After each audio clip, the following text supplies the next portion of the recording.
আসসালামু আলাইকুম, আশা করি সবাই ভালো আছেন। আজকে বড় পরিসরে একটা বুটার বানালাম, যদিও এই প্রথমবার এত বড় বুটার বানালাম, এর আগে এত বড় বুটার বানাইনি। কিন্তু মাত্র কয়েকটা বাচ্চার জন্য কেন এত বড় বুটার বানালাম এই ভিডিওর মাধ্যমে আপনাদেরকে সেটা জানিয়ে দেবো। এর পাশাপাশি এক ভাই এসেছে আজকে একটা ইনকিউবেটর মেশিন নেওয়ার জন্য, তার হাঁস খামার হয়েছে। তো ছোট পরিসরে নিজের ডিম থেকে বাচ্চা উৎপাদন করার জন্য একটা ছোট পরিসরে ইনকিউবেটর নেওয়ার জন্য আমার এখানে এসেছে। এই ভাই আসার পরে প্রথমে আমার খামারের জিনিসগুলো দেখে, এরপর মেশিনের একটু কাজ বাকি ছিল তো সেটা আমরা করি। এর পাশাপাশি যেহেতু নতুন, তো আমাকে বলতেছিল কিভাবে মেশিনটা চালাতে হবে, তাপমাত্রা আর্দ্রতা কখন কত রাখতে হবে, তো সবকিছু তাকে সুন্দরভাবে বুঝিয়ে দিই। যদিও তাপমাত্রা এখানে সেট করা থাকে, তো এখানে মূল ব্যাপার হচ্ছে আর্দ্রতা। তো সেটা আমি তাকে সুন্দরভাবে বুঝিয়ে দিই। এর পাশাপাশি আজকে মিজানুর ভাইজান তার বাড়িতে একটা চিনে আসছিল, তো সেটা নিয়ে আসে এটা দেখার জন্য এটা মেল নাকি ফিমেল। সবাইকে সবকিছু বুঝিয়ে দেওয়ার পর আমি চলে এসেছি একটা বুডার বানাতে। মূলত আজকে একটা বড় পরিসরে বুডার বানাতে হবে। আর এর কারণ হচ্ছে মুরগির ডিম থেকে বাচ্চা ফোটা শুরু করেছে। তো আপনারা এর আগে দেখেছিলেন যে আমি কিছু দেশি মুরগির ডিম বসিয়েছিলাম, যদিও ডিমের পরিমাণটা অনেকটাই কম ছিল। মুরগিগুলো যখন সুস্থ ছিল, তো সেই মুরগির ডিমগুলো আমি ইনকিউবেটর মেশিনে বসিয়েছিলাম, যে বাচ্চাগুলো পাশে ব্রিডিং হচ্ছে। তো এর পরবর্তীতে মুরগিগুলো অসুস্থ হয়ে যায়। তো সেই সময় কিছু ডিম ছিল, কিন্তু সেই ডিমগুলো বসানোর মতো কোনো রকম অপশন ছিল না।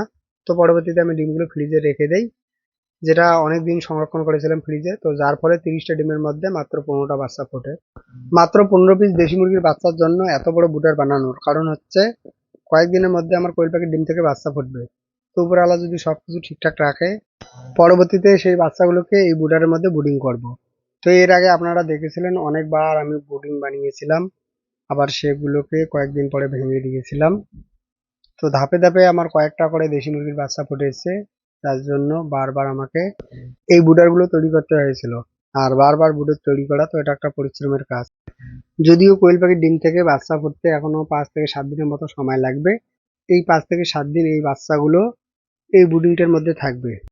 এরপর যখন কোয়েল পাখির ডিমগুলো থেকে বাচ্চা ফুটবে, তখন এই দেশি মুরগির বাচ্চাগুলো পাশে যে দেশি মুরগির বাচ্চাগুলো রয়েছে তো সেখানে রেখে দেবো।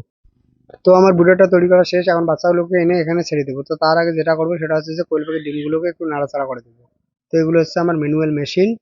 ডিমটা দিনে 3 থেকে 4 বার নাড়াচাড়া করে দিতে হয়। যদিও আমার বড় পরিসরে একটা ইনকিউবেটর মেশিন আছে, কিন্তু সেই মেশিনের কন্ট্রোলারটা খারাপ। তো পাশে যে মেশিনটা দেখতে পাচ্ছেন মূলত সেই মেশিনটাই। আর যেহেতু অল্প পরিসরে ডিম থেকে বাচ্চা উৎপাদন করা হচ্ছে, তো সেক্ষেত্রে সরু মেশিনটাই অনেক ভালো। আর এখন যে মেশিনটা দেখতে পাচ্ছেন, তো এই মেশিন থেকে প্রায় 3 বার বাচ্চা ফোটানো হলো।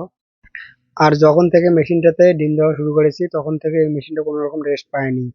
হয়তো কাল অথবা পরশু দিনের মধ্যে আবার নতুন করে এই মেশিনে ডিম ঢুকবে।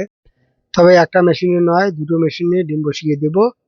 তবে কিসের ডিম বসাবো সেটা পরবর্তীতে আরেকটা ভিডিওর মাধ্যমে আপনাদেরকে জানিয়ে দেব। আজকে এই পর্যন্ত। ভালো থাকুন, সুস্থ থাকুন। আসসালামু আলাইকুম।